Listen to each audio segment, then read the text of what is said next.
नमस्कार, आप देख रहे हैं ट्रेंडिंग स्टोरी विद नगमा। और आज एक खबर जिस पे काफ़ी चर्चा हुई है वो है बिल्किस बानो के दोषियों की चर्चा। आप में से ज़्यादातर लोग जानते होंगे कि बिल्किस बानो कौन है।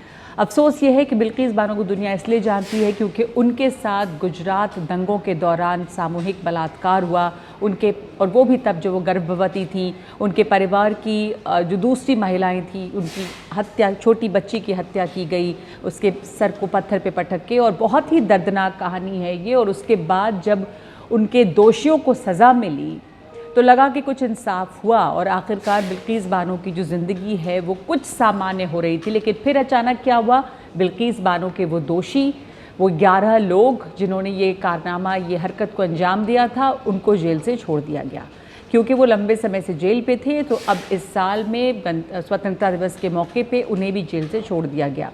उसके खिलाफ याचिका दर्ज की गई है और इस पर बहुत सारी महिलाएं और तमाम दूसरे लोग, बहुत सारे NGOs इस बात को लेकर आपत्ति कर रहे हैं कि जो इसने ज़्यादा जघन्य अपराध के दोषी थे, क्या उन्हें छोड़ा जाना चाहिए था।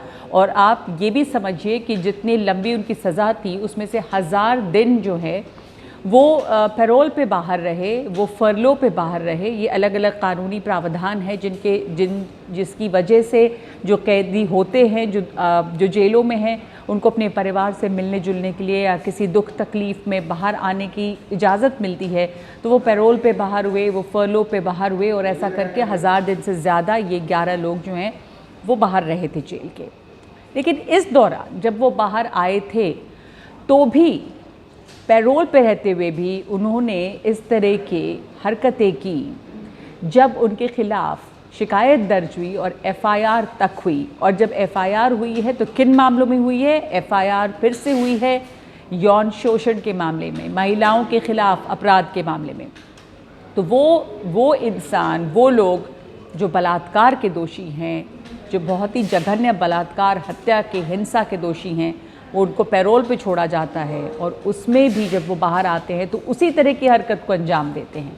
और अब जब उन्हें छोड़ा गया, आखिरकार जब उनकी रिहाई हुई, तो आप में से बहुत सारे लोगों ने उस तस्वीर को देखा होगा, उस वीडियो को, जिसे देखकर बेहद दुख है, अफसोस है, शर्म है कि उन्हें फूल माला पहनाई जा रही थी, उन्हें मिठाई खिलाई जा रही थी। अपने शो में जब मैं बात कर रही थी 5 की बात, शाम के 5 बजे इस मुद्दे पर बहस कर रही थी, तो BJP के नेताओं ने ये कहा कि भाई परिवार के लोगों के लिए तो वो अपराधी नहीं हैं, वो तो फूल माला पहनाएंगे ही, वो तो मिठाई खिलाएंगे ही।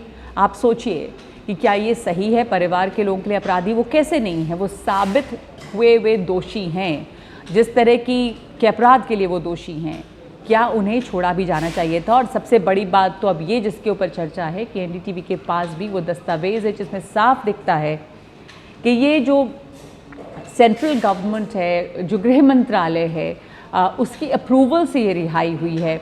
और ये वो तब जबकि सरकार की तरफ से ही जो FIR भी कोर्ट में पेश की गई है जिसमें इनके खिलाफ जो मामले हैं वो यौन शोषण की भी मामले हैं। जब वो पैरोल पर बाहर आए हैं तब भी उन्होंने गुनाह किया है, अपराध किया है, और बावजूद इसके छोड़ा उनको क्यों गया है? अच्छे आचरण की वजह से। क्या मजाक है ये? और किस तरह की का लॉजिक है ये कि ऐसे लोगों को जो लगातार अपराध कर रहे हैं और जो बलात्कार के दोषी हैं, हत्या के दोषी हैं, उनको अच्छे आचरण के बिना पे छोड़ा जा रहा है? अच्छे आचरण मतलब गुड बिहेवियर। तो किस तरह का गुड बिहेवियर है ये? और क्या ये सरकार कह सकती है कि इसमें ये सरकार का लेना देना नहीं है, उनको कानूनन छोड़ा गया है? क्योंकि जो कानून के जानकार हैं वो भी ये कहते हैं कि कानून तो होता है लेकिन कानून का सही इस्तेमाल, उसके लिए विवेक की ज़रूरत होती है। और गृह मंत्रालय को कौन बताएगा ये विवेक? वो गृह मंत्रालय को खुद इस्तेमाल करना होगा। तो कानून बिना विवेक के इस्तेमाल नहीं होता है।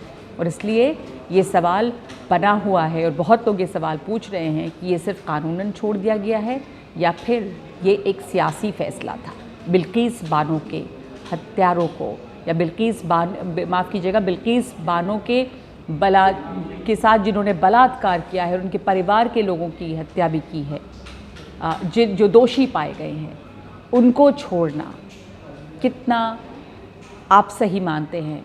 कितना ये गलत है? और बिल्किस बानो के ख़िलाफ़ एक बार फिर से जो ये अन्याय हो रहा है, क्या उसके ऊपर सवाल नहीं उठाए जाने चाहिए? आज के लिए इतना ही।